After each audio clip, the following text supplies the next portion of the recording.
عزیز طلبہ طالبات اور معزز ناظرین، میں ہوں مظہر حسین سید اور آپ دیکھ رہے ہیں آن لائن اردو ٹیچنگ۔ آج ہم بات کریں گے مرکب جملوں کی اقسام کے بارے میں، لیکن اس سے پہلے ہم یہ دیکھتے ہیں کہ جملہ دراصل ہوتا کیا ہے۔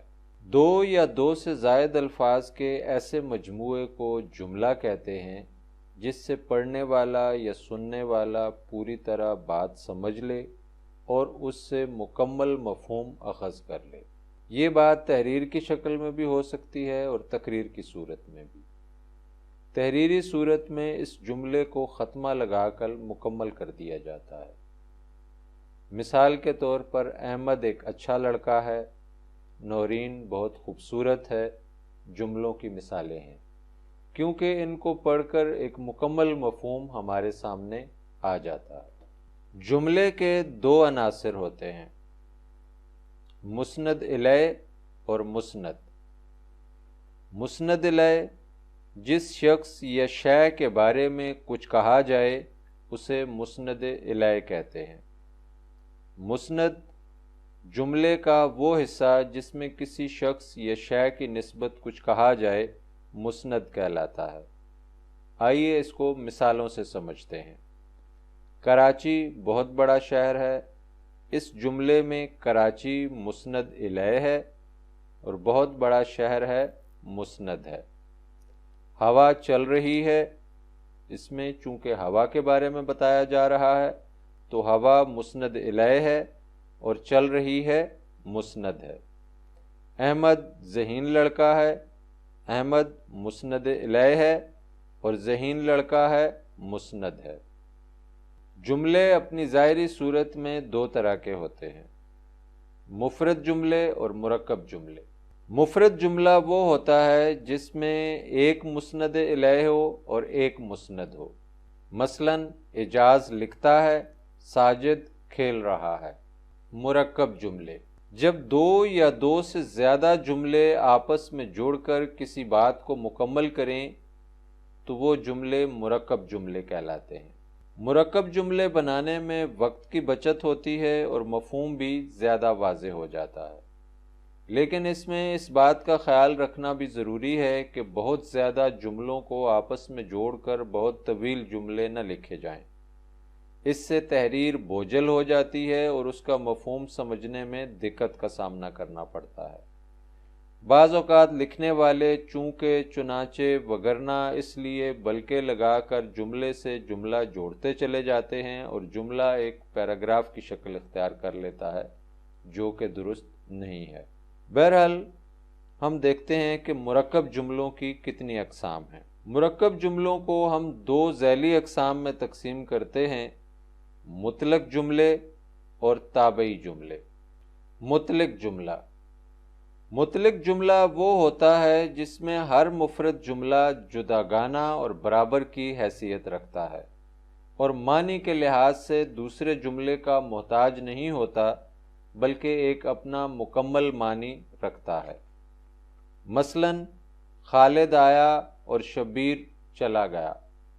یہ دو جملے ہیں لیکن دونوں جملے اپنی اپنی جگہ پر مکمل ہیں اور واضح مفہوم رکھتے ہیں، یعنی خالد آیا اور شبیر چلا گیا۔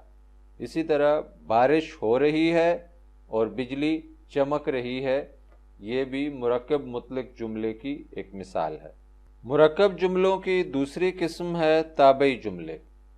تابعی جملہ ایسے مرکب جملے کو کہتے ہیں جس میں ایک جملہ تو اصل ہوتا ہے جبکہ باقی جملے اس کے ماتحت ہوتے ہیں۔ جب تک ذیلی جملہ اصل جملے کے ساتھ ملا کر نہ بولا جائے یا پڑھا جائے تو اس وقت تک پورا مفہوم یا خیال ادا نہیں ہو سکتا۔ مثال کے طور پر دیکھیے کہ وہ کاریگر جسے آپ نے بلایا تھا حاضر ہے۔ اسی طرح وہ کتاب جو گم ہو گئی تھی مل گئی ہے۔ یہ تابعی جملوں کی مثالیں ہیں۔ مطلق جملوں کو چار ذیلی اقسام میں تقسیم کیا جاتا ہے، وصلی جملے یا جملہ معطوفہ، تردیدی جملے یا جملہ تردیدیہ، استدراکی جملے یا جملہ استدراکیہ، سببی جملے یا جملہ معللہ۔ اب ہم ان تمام اقسام کی وضاحت کرتے ہیں۔ وصلی جملے یا جملہ معطوفہ، ان جملوں میں دو الگ الگ جملے حروف عطف کے ذریعے جڑ کر ایک مرکب جملہ بناتے ہیں۔ مثال کے طور پر تم دروازے سے داخل ہوئے اور بجلی آ گئی۔ عابد کل آیا تھا اور آج چلا گیا۔ یہ جملے حروف عطف کے ذریعے آپس میں ملے ہوئے ہوتے ہیں۔ نمبر 2، جملہ تردیدیہ یا تردیدی جملے۔ ایسا مرکب جملہ جس میں دو یا دو سے زائد جملے نفی یا تردید کی غرض سے ملائے جائیں تو وہ جملہ تردیدیہ کہلاتا ہے۔ تردیدی جملوں میں ہمیشہ دو باتیں ہوتی ہیں اور ان دونوں میں سے کسی ایک کا ہونا یا اختیار کرنا پایا جاتا ہے۔ اس میں نہ، نہیں، خواہ اور چاہے وغیرہ کے ذریعے جملوں کو آپس میں جوڑا جاتا ہے۔ مثال کے طور پر دیکھیے، جلدی چلو نہیں تو گاڑی نکل جائے گی، چاہے دکانداری کرو چاہے ملازمت۔ بہادر شاہ ظفر کا ایک شعر دیکھیے، یا مجھے افسر شاہانہ بنایا ہوتا، یا میرا تاج گدایانہ بنایا ہوتا۔ استدراکی جملے، ان میں دو جملوں کا باہم مقابلہ کیا جاتا ہے اور گویا، اگرچہ، اور، مگر، لیکن، بلکہ، سو وغیرہ کے الفاظ استعمال کر کے جملوں کو جوڑا جاتا ہے۔ استدراکی جملوں کی 3 صورتیں ہو سکتی ہیں۔ نمبر 1، دوسرا جملہ پہلے جملے کی نفی کرے اور اس کے بالکل خلاف ہو۔ نمبر 2، دوسرا جملہ پہلے جملے کو محدود یا مقید کرے۔ نمبر 3، دوسرا جملہ پہلے جملے کی تصدیق یا توسیع کرے۔ آئیے اب ہم ان تینوں صورتوں کی مثالیں دیکھتے ہیں۔ نمبر 1، وہ غصے کا بہت تیز ہے لیکن دل کا برا نہیں۔ اتنا بڑا عالم اور اس قدر سنگ دل، اگرچہ وہ میرا دشمن ہے لیکن میں اس کی مدد کروں گا۔ یہ جملے پہلی صورت کی مثالیں ہیں جس میں جملے کا دوسرا حصہ پہلے حصے کی نفی کر رہا ہے۔ اب ہم دوسری صورت کی مثالیں دیکھتے ہیں۔ وہ وعدے تو کرتا ہے لیکن یاد نہیں رکھتا۔ وہ کہتا تو بہت کچھ ہے لیکن کرتا کچھ نہیں۔ شاہد آفریدی بہت تیز کھیلتا ہے لیکن اس کا کوئی بھروسہ نہیں۔ ان جملوں میں دوسرا جملہ پہلے جملے کو محدود کر رہا ہے یا اس کو مقید کر رہا ہے۔ اب ہم تیسری صورت کی مثالیں دیکھتے ہیں۔ اس نے اچھے نمبر ہی نہیں لیے بلکہ ادارے کا نام بھی روشن کیا۔ وہ جھوٹا ہی نہیں بلکہ مکار بھی ہے۔ رابعہ نہ صرف خوبصورت ہے بلکہ ذہین بھی ہے۔ ہم نے دیکھا کہ ان جملوں میں دوسرا جملہ نہ صرف پہلے بیان کی تصدیق کر رہا ہے بلکہ اس کی توسیع بھی کر رہا ہے۔ سببی جملے یا جملہ معللہ، ان جملوں میں دوسرا جملہ پہلے جملے کی وجہ، سبب یا نتیجے کو ظاہر کرتا ہے۔ ان جملوں میں حروف علت کا استعمال ہوتا ہے۔ حروف علت کے، کیونکہ، اس لیے، اس واسطے، لہٰذا، تاکہ، پس، چنانچہ وغیرہ جملوں کو جوڑنے میں مدد دیتے ہیں۔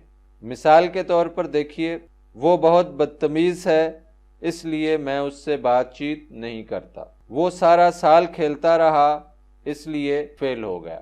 میرے بھائی کی شادی ہے لہٰذا مجھے 3 دن کی چھٹی دی جائے۔ ان جملوں میں ہم نے دیکھا ہے کہ دوسرا جملہ پہلے جملے کے سبب یا نتیجے کو ظاہر کر رہا ہے۔ یہ تھیں سببی جملوں کی کچھ مثالیں۔ امید ہے کہ آج کی گفتگو سے آپ کو جملے کا مفہوم سمجھ میں آ گیا ہوگا اور اس کے بعد جملوں کی اقسام اور مرکب مطلق جملوں کی جو اقسام ہیں وہ آپ پر واضح ہو گئی ہوں گی۔ ہم کوشش کریں گے کہ اگلے کسی لیکچر میں اسی موضوع کو مزید وضاحت کے ساتھ بیان کیا جائے۔ ہم نے اس ماہ کی پہلی ویڈیو میں ایک سوال پوچھا تھا جس کے بہت سارے درست جوابات موصول ہوئے ہیں۔ خوشی کی بات ہے کہ ناظرین اور طلبہ و طالبات اس سلسلے میں دلچسپی لے رہے ہیں اور ان کی دلچسپی مسلسل بڑھ رہی ہے۔ سوال یہ تھا کہ جنوری کے مہینے میں ہم نے کس معروف شاعر کے انتقال کی خبر اپنے چینل پر نشر کی تھی۔ اس کا جواب یہ تھا کہ وہ معروف شاعر نصیر ترابی تھے جن کا انتقال ہوا تھا، اور ہم نے ان کے انتقال کی خبر آن لائن اردو ٹیچنگ پر نشر کی تھی۔ اس ماہ بذریعہ قرآن اندازی انعام کی حقدار قرار پائی ہیں فائزہ سرفراز۔ فائزہ سرفراز کا تعلق واہ کینٹ سے ہے اور وہ بیس کالج واہ کینٹ میں سال دوم کی طالبہ ہے۔ ہم ان کو مبارکباد پیش کرتے ہیں۔ کتاب کا انعام بہت جلد ان تک پہنچا دیا جائے گا۔ عزیز طلبہ، طالبات اور معزز ناظرین، امید ہے آج کی ویڈیو آپ کو پسند آئی ہوگی۔ اس چینل کو لائک کیجیے گا، شیئر کیجیے گا، کمنٹ کیجیے گا، اور اگر آپ نے اس چینل کو ابھی تک سبسکرائب نہیں کیا تو اس کو سبسکرائب کرنا ہرگز نہ بھولیے گا۔ اس ویڈیو کے حوالے سے اگر آپ کا کوئی سوال ہو تو ڈسکرپشن میں دیے گئے نمبر پر وہ سوال ضرور پوچھیے گا۔ ملتے ہیں جلدی کسی اور ویڈیو کے ساتھ۔